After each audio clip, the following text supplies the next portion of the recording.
अल्लाह सबको बेटियां अता फरमाए। जिन घर में बेटियां होती हैं वो घर चमन नजर आया करते हैं। बड़ी बात होती है, बेटियों से आज भी दुनिया प्यार करती है, लेकिन बेटियों के कत्ल की वजह बाप की नफरत नहीं, दामादों का डाकूपना है, इनकी डकैती है, जिसकी बुनियाद पे आज भी बेटी की पैदाइश पे बाप का चेहरा उतरता है। इसलिए नहीं कि उसे बेटी प्यारी नहीं है, बल्कि इसलिए चेहरा उतर जाता है। आज बेटी आई है, कल कोई डकैत दरवाजे पे आएगा, कोई 10 लाख के लिए हाथ फैलाएगा, कोई 20 लाख मांगेगा, इसलिए उसका चेहरा उतर जा रहा है। कल बेटी के लिए कोई हाथ फैलाएगा तो कहां से इसकी जरूरत पूरी करूंगा, ये सोच के बाप आज भी बेटी को देख के परेशान होता है। जहां तक प्यार की बात है साहिब, बाप आज भी बेटियों से प्यार करते हैं, बेटियां आज भी बाप की आंखों का तारा होती हैं। कोई बेटी बाप के लिए दुश्मन नहीं होती है, कोई बाप बेटी के लिए नफरत का अड्डा नहीं होता है। अगर ये आज दूरियां हो गई है तो दामादों की डकैती की वजह से है, लोगों की चोरियों की वजह से है। उसे पता है इसे पालते पालते कमर झुक जानी है। जब ये जवानी की दहलीज पे कदम रखेगी फिर डाकू आएंगे, कोई 10 लाख मांगेगा, कोई 20 लाख मांगेगा, ये सोच के बाप का चेहरा उतर जाता है। अगर मुस्तफा के सच्चे गुलाम हो, आज ये अहद करो हमारी वजह से किसी के बाप का चेहरा नहीं उतरेगा। हम जिस घर बारात लेके जाएंगे डाकू बन के नहीं जाएंगे, बल्कि उस घर के लिए खुदा की रहमत बन के जाएंगे। क्या बात है, सुभान अल्लाह, सुभान अल्लाह, बहुत अच्छी, बहुत समझ गए मेरी बात? जी जी जी जी, समझ गए मेरी बात? आ गई भेजे में जी, वहां जाओगे तो खा के जाना जी।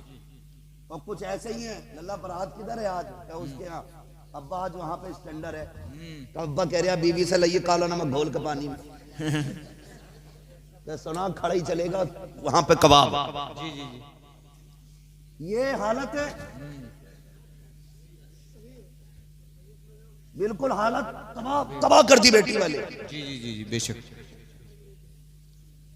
मियाँ सूतम साथ है, मैयत छोड़ो, वहां तो दफन करने आए थे, बारात में तो खाने ही आते, नंबर थोड़ी आता कबाबों पे। ऐसी लूट पड़ती है। हाँ, बड़ा लंबा मौजू होता चला जा रहा है, वक्त काफी हो गया है। हाजी साहब कह रहे बस मैं थोड़ी सी बर्दाश्त कर लेंगे, थोड़ी देर जी जी जी, बर्दाश्त थोड़ी देर। जी जी जी, करेंगे। जरा कह दे या रसूल अल्लाह। अल्लाह, सुने मेरी बात, ये भी सुन लें। जी जी, तो अब जो ये स्टैंडर्ड का तरीका चल रहा है, कितना अच्छा दौर था जो बेटियां घर से रुखसत होती थी। लेकिन अगर बेटी कबाब चाहे भी घर से रुखसत करना तो वो समझी नहीं मान रहा कि वीआईपी लोग होंगे, होटल में खाना चाहिए और सब खड़े होकर खाएंगे, क्यों कि गधे आएंगे सब।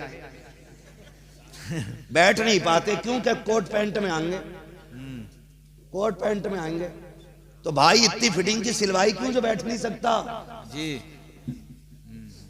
ढीले कपड़े पहन, कई फायदे, सेहत भी ठीक ठाक लगेगी और बीमारियों से भी बचेगा। जितना फिटिंग में घुसेगा इतनी तबाह होगा। ऐसे चल रहा टांगे फैला के, ऐसे झटका नहीं ले रहा बिल्कुल भी। कह रहा वहां दो स्टैंडर्ड में, अब स्टैंडर्ड का तरीका देखो, लोग दौर बदल गया। वो अंधेरा की भला था कि कदम राह पे थे, रोशनी लाई है मंजिल से बहुत दूर हमें। क्या इज्जतें थी, मिट्टी के बर्तन में खाना मिलता था, एक रंग का दाल चावल होता था, बहुत ज्यादा होता लोग शक्कर बूरा चला देते थे, और अच्छी बारात होती तो घी चलता था, इज्जत से बैठा के खिलाते थे, जमीन पे बैठाते थे।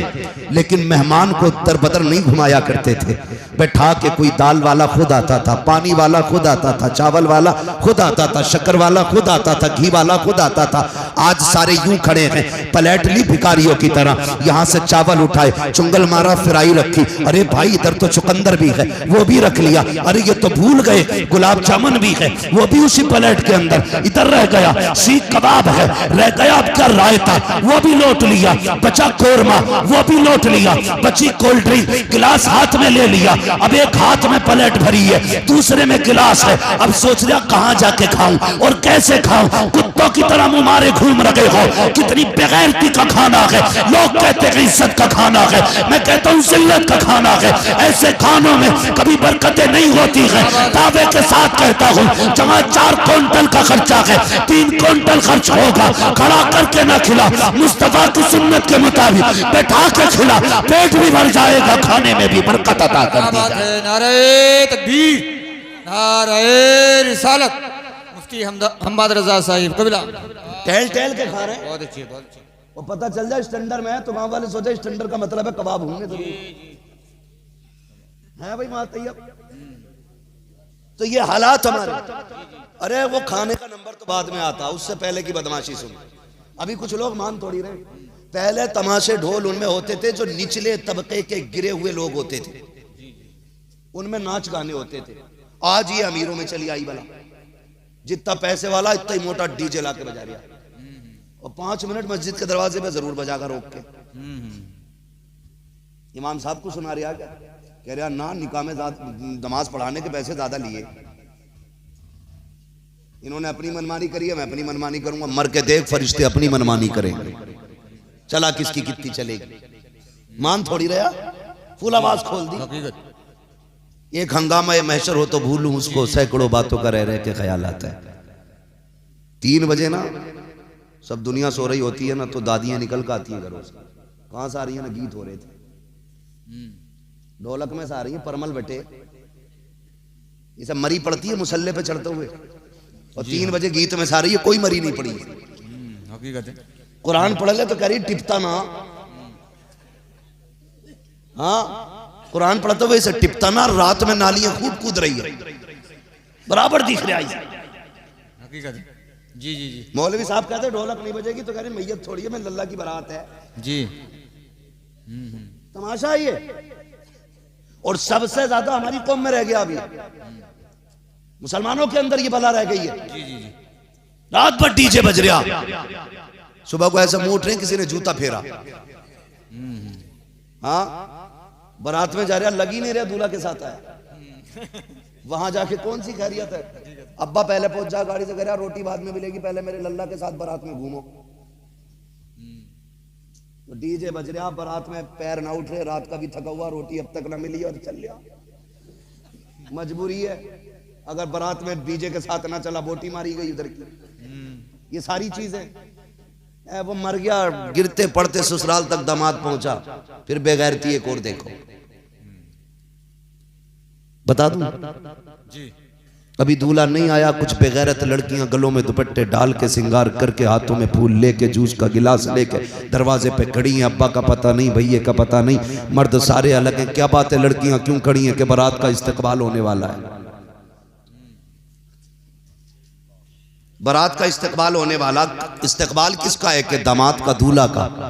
ये लड़कियां कौन है? का ये चचेरी साली है, ये खलेरी साली है, ये उसकी फ्रेंड है, ये उसकी फ्रेंड है, किसी के सर पे दुपट्टा नहीं है। मैं कहता हूँ गैरत आनी चाहिए। मर्द का इस्तकबाल मर्दों को करना था, औरतों को तुमने कब से आगे कर दिया मर्दों के इस्तकबाल के लिए। कहता मौलवी साहब बेटी रात 3 बजे भाग गई, दुआ करो फजर तक आ जाए, तो इज्जत का जनाजा निकल जाएगा। मैं कहता हूँ तूने गलत सोचा है, इज्जत का जनाजा तो उसी दिन निकल गया था जब तेरी बेटी ने बेगैरतों के आगे खड़े होकर के बिना दुपट्टे के इस्तकबाल किया था। तेरी इज्जत तो उसी दिन चली गई थी जब तेरी बेटी बेगैरतों के आगे बेहयापन के फूल डाल रही थी। तेरी इज्जत का जनाजा उस दिन निकल गया था जब तेरी बेटी नंगे सरा करके गुंडों के आगे अपने जिस्म की नुमाइश कर रही थी। आज कहता इज्जत का जनाजा निकला है। खुदा की कसम अगर तूने कल बारात के इस्तकबाल पर बेटियों पे पाबंदी लगाई होती, आज 3 बजे घर से गायब न होती, 8 बजे उठ के नहीं भागती। ये जो भाग के जा रही है ये इसकी गलती नहीं है, तेरी गलती है। बंद करो ये तमाशे, वो घर महफूज नहीं रहते जिन घर में शरीयत के हकाम की फर्मा बर्दारी नहीं की जाती। क्या बात है, सुभान अल्लाह, सुभान अल्लाह, बहुत अच्छा। ये इस्तकबाल शरीफों का काम नहीं, ओछे नंगे गंदे लिच्चर लपंगों का काम है जी। मुझे बताओ तुम में से कोई ऐसा भाई है जो ये गवारा करे कि मेरी बहन के ऊपर बिना दुपट्टे के कोई उसके जिस्म पर नजर डाले? होगा कोई इतने बड़े मजमे में कोई बेगैरत भाई ऐसा? ऐसा एक भी नहीं होगा। और ऐसे अक्सर होंगे कि किसी ने गलत निगाह मेरी बहन की तरफ उठाई तो आंखें निकाल लूंगा। बताओ ये दावे कब के लिए थे? उस वक्त गैरत कहां थी जब तेरी बहन गैर के आगे फूल डालना लगी थी। तब तू भाई नहीं था, वो बहन नहीं थी तेरी, तब रिश्ते नहीं थे, तब इज्जत नहीं थी तेरी। रेबिन काटे जा रहे, गला काट दो इनका जो मुस्तफा की इज्जत शरीयत के साथ खिलवाड़ करें। डॉक्टर इकबाल ने कहा था कि तुम हो सूरत में नसारा तो तमद्दुन में हुनूद। ये वो मुस्लिम हैं जिन्हें देख के शर्माए यहूद। तमाशे बना दिए। निकाह कर रहे हो आप, ये बदमाशी कर रहे हो। निकाह में हासिल क्या है? निकाह शादी में हासिल है। बोले क्या होता है? निकाह। जोर से बोल दो यार। निकाह। डर क्यों रहे हो? मैं हाथ नहीं उठवाऊंगा किसी का। निकाह असल क्या होता है? निकाह असल होता है ना, 3 दिन पहले से गाने बज रहे हैं, 3 दिन पहले से भाई साहब उपटन माला जा रहा है। अब तो हल्दी चल रही है, पीले कपड़े पहन के निकल कर आ रहा, मुंह बंदर जैसा क्या हो गया? हल्दी लगी है। जब तू पैदाइशी कलवा तो हल्दी क्या खाक करेगी? अरे बताना यार। हल्दी लगाए घूम रहा, फुंदने बांध लिए हाथों में। क्यों भाई? क्या हल्दी हो रही है? दावे के साथ कह रहा हूं, अगर तुम्हें हुस्न चाहिए चेहरे पे तो ये जो 3 दिन के लिए हल्दी में बंद कर रहे हो, बदन पे हल्दी रगड़ी जा रही है, ये मत करो। 10 दिन के लिए लाके मस्जिद में इत्तिकाफ की नियत से बैठा दो। कह दे 10 दिन कुरान पढ़, तस्बीह पढ़, निकाह वाले दिन निकाल। खुदा की कसम 10 दिन की गलती से वो हुस्न नहीं आएगा जो 10 दिन के इत्तिकाफ से तेरे चेहरे पे अल्लाह नूर अता फरमाए। सुभान अल्लाह, बहुत अच्छे। मर्दों वाला काम कर, हिजड़ों वाला बंद कर जी। हुस्न चाहिए चेहरे पे, एतकाफ में आ, बैठ मस्जिद में, फिर देख अल्लाह कितना चेहरे पे हुस्न अता फरमाता। जी जी जी। कम कोई नहीं है, कोई कम नहीं है। ये लड़कों के हालात हैं, लड़कियां भी कम नहीं है जी। बता दूं ये बात, बर्दाश्त कर लोगे भैया? कड़वी बातें हैं। हाँ हाँ। लेकिन दवा जितनी ज्यादा कड़वी होती फायदा उतना। जी जी जी। मौलाना तैयब कह रहे भैया हमें तो तारीख मिलती नहीं है। हाँ, हाजी अनीस साहब कहने लगे कि मुझे भी 10 महीने पहले मिली। आज ये सब मिलके पूरा औसत निकाल रहा है। पर्चा दिखा देते, इधर चलिएगा, अभी और चलिएगा। बस मैं बहुत ज्यादा आगे नहीं जाऊंगा, बस बात खत्म करने लगा। एक उसूल ये है भाई, रोज बोलना है। 365 दिन में कम से कम 400 तकरीरें करनी रहती हैं। अल्लाह आपको सलामत रखे मेरे भाई, अल्लाह आपको सलामत रखे। आपकी मोहब्बतें हैं, लेकिन थोड़ा सा रहम करें। ऐसा सुन ले जो कल वाले भी सुन लें। कहीं कल वाले यही ना सुने कि वो सुनने लायक ना बचे। थोड़ा सा मेहरबानी करें, तवज्जो करें, जरा कह दें या रसूल अल्लाह। हाँ, बारात निकले तो दूल्हा को नमाज पढ़नी चाहिए। जी ठीक है, क्या करनी चाहिए? नमाज पढ़ते हैं कि नहीं? माशाल्लाह जी। पढ़ते, ये अलग बात है, ये नहीं पता कितनी पढ़नी है। जी। आगे कह रहे नियत बता दी इमाम साहब। इमाम साहब भी बहुत अच्छे, उन्होंने नियत बता दी, तो नियत बांध के कह रहे अल्लाह अकबर। कह रहे आप क्या पढ़ना है? अब ये भी बताओ क्या पढ़ना है? ये हालात है भाई। जिस कौम को निकाह की 2 रकात पढ़नी नहीं आई, उसे बाकी कितनी आती होगी?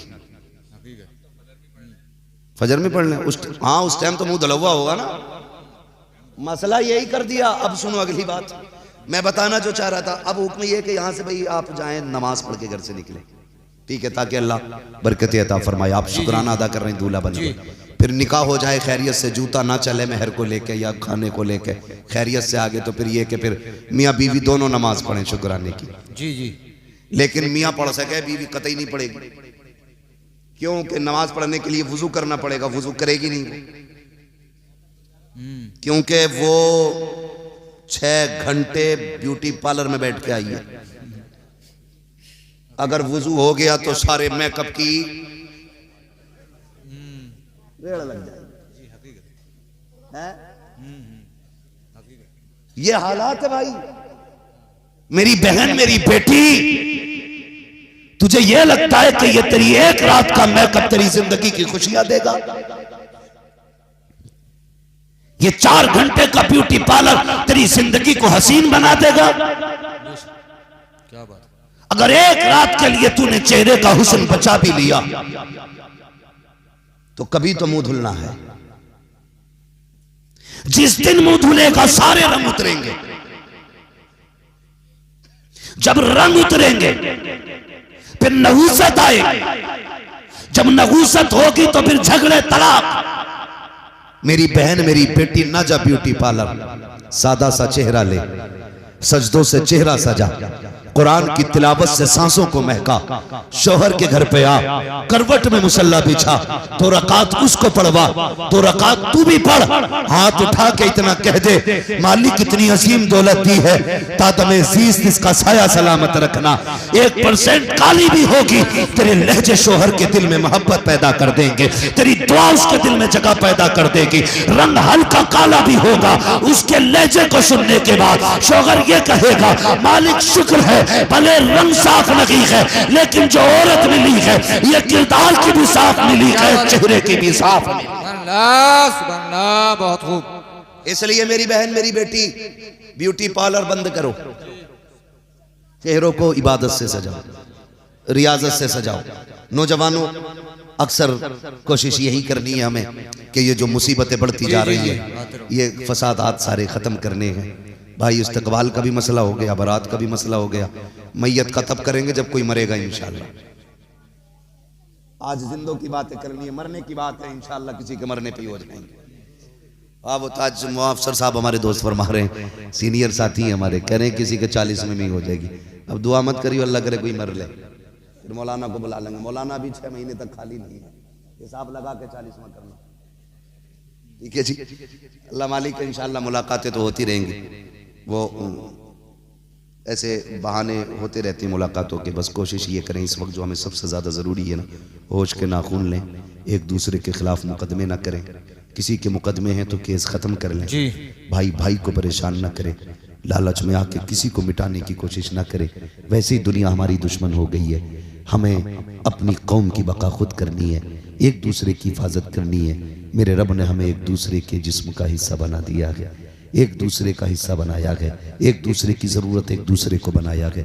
आपसे इतनी गुजारिश है मेरे भाइयों, खसाबी पठानी ज़मींदारी जेब में रख लो। किसी को वक्ती तौर पे बेवकूफ़ी से गुस्सा आ जाए, 2 बातें हंस के टाल दिया करो, 2 बातें गालियों की सुन लेना बेहतर होती है ज़िंदगी भर के मुकदमे लड़ने से। मेरे भाइयों, नौजवानों, ख़ास करके तुमसे गुजारिश है, तुम ये जो मोबाइल में ना 3-3 बजे तक पबजी खेल रहे हो और ये गेम खेल रहे हो, जुए खेल रहे हो, ये बंद करो, ये जिंदगी तबाह कर देंगे। अगर आगे बढ़ना चाहते हो तो कलम संभालो, किताबें संभालो, अपनी जिंदगी को रोशन करना है तो मदरसों और स्कूलों में जाके तालीम हासिल करो। पूरी कोशिश की जा रही है हमें रोकने की। कभी स्कूल के बच्चे को मुस्लिम होने की वजह से इतना मार दिया जाता है कि बच्चा टीचर की मार से मर जाता है। अभी कुछ दिन पहले की बात है, एक बच्चे को 7 दिन तक भूखा रखने के बाद गला काट दिया गया, सिर्फ इसलिए बच्चा 5 साल का था, मुसलमान था। ये हालात हमारी कौम की दुश्मनी पे लोग उतर आए हैं, ये कंडीशंस हमारी हो रही हैं, हमें हर तरीके से रोकने की कोशिश की जा रही है। मदरसे में टीचर इसलिए मारते हैं ताकि बच्चे पढ़ना बंद कर दें, डर से आना बंद कर दें। पढ़ो, आगे बढ़ो, अगर कलम नहीं होगा तो कोई गिनती तुम्हारी नहीं होगी, तालीम नहीं होगी, तुम कहीं के नहीं रह जाओगे। अगर आज तुम 18 साल की उम्र तक पबजी खेलोगे, फिर 20 साल की उम्र में कटोरे लेके हाथ में भीख मांगने के अलावा कोई दूसरा रास्ता तुम्हारे पास नहीं होगा। तुम्हें अगर ये लगता है कि मुसलमानों को नौकरियां नहीं मिलती हैं तो गलत सोचते हो। अगर तुम्हें यह लगता है कि मुसलमान नाम देख के निकाल दिया जाता है, गलत सोचते हो। हाँ, हो सकता है 1%, लेकिन मैं फिर भी ये कहूंगा, किसी मर्ज का इलाज बन जाओ, मरीज खुद तुम्हारे दरवाजे तक आएगा। किसी चीज की जरूरत बन जाओ, हर शख्स तुम्हारे दरवाजे तक आएगा। अबुल कलाम आजाद कहने को मुसलमान है, लेकिन जब वो साइंटिस्ट बना तो उसकी जरूरत मुल्क को पड़ जाती है। आपको कितने ऐसे नाम बताऊं कि यहाँ नाम देख करके तरक्की नहीं, काम देख के तरक्की की जाती है। आपने नहीं देखा, लॉकडाउन में दुकानें बंद थी, बड़े झगड़े रहते थे, कलवा मलुआ की दुकान पे नहीं जाएगा, गुत्तानचन की दुकान पे नहीं जाएगा। लेकिन लॉकडाउन में जब कोई आधा शटर खोलता था तो बीड़ी पीने वाले, मसाला खाने वाले, तंबाकू खाने वाले फिर ये नहीं देखते थे दुकान किसकी खुली है, ये देखते थे मिलेगा कहाँ। जहां मिला हाथ डाल के ले लिया। 10 की चीज 20 में खरीदी, 20 की 50 में खरीदी। दुश्मन की दुकान पे चले गए, अपनों की दुकानों पे चले गए। बताना ये चाहता हूं, जब जरूरत आती है फिर साथ नहीं देखी जाती है, बिरादरी नहीं देखी जाती है, फिर काम निकाला जाता है। तुम किसी चीज की जरूरत बन जाओ, धर्म देख के नहीं, तुम्हारी काबिलियत देख के तुम्हें कुर्सी दी जाए। क्या बात है, सुभान अल्लाह, सुभान अल्लाह, बहुत अच्छे। पढ़ो जी जी, आगे बढ़ो, पढ़ेंगे इंशाल्लाह जी, इंशाल्लाह, बोलो पढ़ेंगे इंशाल्लाह। अगर पढ़े लिखे इंसान को नौकरी ना भी मिलती है तो कम से कम मुआशरे में इज्जत जरूर मिला जी। अगर पढ़ लिखने के बाद हमें नौकरी सर्विस ना भी मिली, कम से कम सामने वाले की नजर में ये भरम रहता है कि ये पढ़ा लिखा है। सिर्फ सामने वाले आम आदमी नहीं, अधिकारी भी संभल के बात करता है पढ़े लिखे आदमी से। सबसे बड़ी कमजोरी हमारी यह है कि हमारे पास पढ़े लिखे लोग अब नहीं रहे। इसलिए समाज में तालीम आम करो। मोबाइल बंद कर दो मेरे बेटे, ये थोड़ी देर का चस्का है, मौज मस्ती, अगर नहीं पढ़े तो फिर पूरी जिंदगी रोना पड़ेगा, पूरी जिंदगी रोना पड़ेगा। कई सारे नुकसान आते, कान खराब हो रही, आंखें खराब हो रही है, सेहत खराब हो रही है। हाँ 12वीं में ना एक को झंडा लिए देखा हूँ, अब्दुल हसन झंडे से हल्का खुद था। हाँ, और जब उसने कहा लाल किले पे झंडा लहराएंगे तो मैं देख रहा था, झंडे से ज्यादा खुद हिल लिया था। ये जवानियां रह गई हमारे, तब पर मार दे कोई किसी का पंखा बना देगा बिजली का। ये जवानी है, बताओ क्यों है ये 3-3 बजे तक मोबाइल चला रहे हो? नींद पूरी करो। हमसे पूछो नींद कितनी कीमती है, हमें सोने नहीं मिलता है। जी जी जी, सोने नहीं मिलता। हम देखते ना किसी को सोते हुए तो रश्क आता है, यार कितना सुकून में कि ये नींद भर सो रहा है। हम बताएं तुम्हें नींद क्या होती है? तुम्हें तो बिस्तर मिला है, चैन है, फिर भी टाइम से नहीं सो रहे। 10 बजे उठ रहे, आंखें मसल के करे अम्मी चाय दे दे, सूरज यहाँ आ गया। अम्मा ने चाय दी, 11 बज गए। स्कूल कब जाएगा? तेरा बाप जाएगा स्कूल? जी जी, हकीकत 11 बजे सो के उठेगा चाय पी के, स्कूल तेरा बाप जाएगा। और फिर जाएगा भी सरकारी स्कूल में तो खिचड़ी खिला के भेज दें, चल भेज। हो गई, थैलिया में प्लेट लिए जा रहे हैं। किताबों से ज्यादा अहमियत प्लेटों की है। मैं सारे प्रधानों से गुजारिश करूंगा तालीम पे ध्यान दो। प्रधानी बचाने के चक्कर में खाली खिचड़ी ना बांटो। ये कौम तो खाती रहेगी। जिसे फ्री के खाने की आदत पड़ जाएगी वो फिर कुछ नहीं करने वाली। मेहनत के आदी बनो। फ्री का सोना भी हो तो फेंक दो, मेहनत की मिट्टी हो तो मुझ जेब में रख लो। अल्लाह सोने को बेबरकत बना देता है, मिट्टी में बरकतें अता फरमा देता है। तो ये खिचड़ी खा के आगा और 10वीं में टीचर से सेटिंग कर लेगा, नकल करा दी भैया, वो तो लेगा 5000 नकल करा देता, कहता बड़ा अच्छा टीचर है, पास करा दिया। खाली नंबरों से काम नहीं चलेगा भूरा, इंटरव्यू में भी बैठा जाता है। इंटरव्यू में 5वें का सवाल पूछे तो बगले झाँक रिया, कह रहा मुसलमान होने की वजह से हटा दिया ना, तेरी खिचड़ी लेके डूब गई तुझे। तेरी नकल ने तबाह कर दिया तुझे। ऐसे स्कूल बंद कराओ अपने इलाके के जहां पे नकल चलती है। कह दो बच्चे जागिल रखें, गवारा है, लेकिन बच्चों के साथ धोखा किया जाए ये गवारा नहीं है। वक्ती तौर पे अच्छा लगता है कि टीचर ने नकल कराई, अच्छा किया, लेकिन गलत है, गलत है। बच्चों की जिंदगी के साथ खिलवाड़ है। इसलिए पढ़ेंगे, आगे बढ़ेंगे, फिर देखना इंशाअल्लाह मुस्तकबिल रोशन होगा। फरमाया गया ए ईमान वालों, इस्लाम में पूरे पूरे दाखिल हो जाओ। तुम्हारी वज़ा, कता, गुफ्तार, रफ्तार सारा तुम्हारा ऐसा हो कि देखने वाला दूर से देख के कह दे कोई मुसलमान जा रहा है। आप तो नाम पूछो ना तो धागा बांध रखा है यहाँ पे, हाजी जी धागा, और कुंडल भी पहनने, दाढ़ी कुछ है ही नहीं हो, पैंट शर्ट में। स्टेशन पे पूछते हुए भी है पता लगा, पूछे कौन है, कोई मुसलमान ही ना हो, सोचे यार मुझे मुसलमान ना मानना, क्या नाम है भैया, तो कह रहे अब्दुल कादिर। अब्दुल कादिर ही, इसका धागा देखो, कुंडल देखो, एक तो गर्दन पे जने बिच्छू बनवाए घूम रहा था, और वो भी मुसलमान ही। ड्रामे बना दिए यार। मुसलमान बनो, मुसलमान चेहरा बता दे हुजूर का गुलाम है। किरदार से लगना चाहिए, तबीयत में नरमी होनी चाहिए, लहजे में प्यार होना चाहिए, एक दूसरे के लिए दिल में जगह होनी चाहिए। हसद खत्म करो, जलन खत्म करो। ये जो ठेकेदार मीर आप वजीर बैठे हुए हैं ना तावीज़ वाले, इनका बंद करो रास्ता, और अगर काम न बना करे मुसल्ला बिछा लिया करो।